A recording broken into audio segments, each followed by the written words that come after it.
Roby, Roby, sorridi, sorridi, sorridi, sorridi.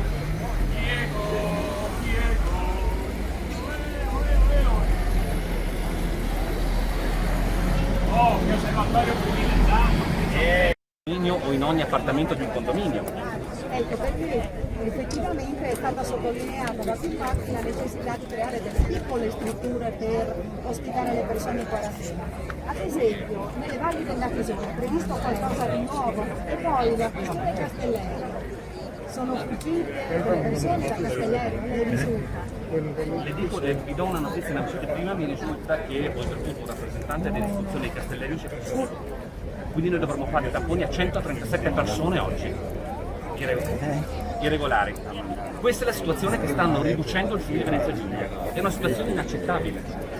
Noi diciamo o si interviene immediatamente, ma non è che si può aspettare giorni, perché 100 al giorno, se aspettiamo 10 giorni sono 1000. I numeri sono incredibili. È intervenuta una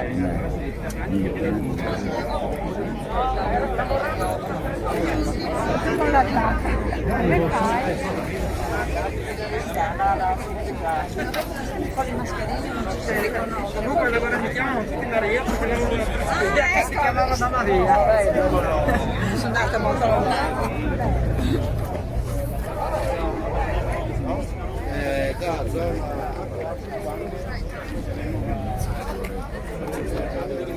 Vediamo dopo.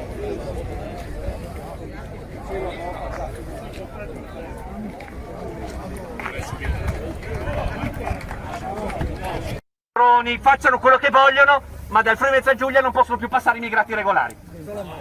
E questo, esatto. E questo per due motivi. Il primo, che vale sempre.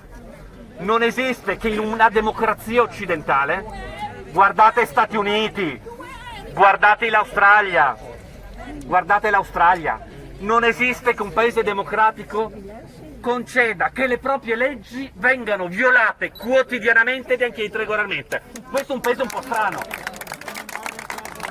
Noi abbiamo dei rappresentanti del governo, e meglio e anche della maggioranza di governo, che invece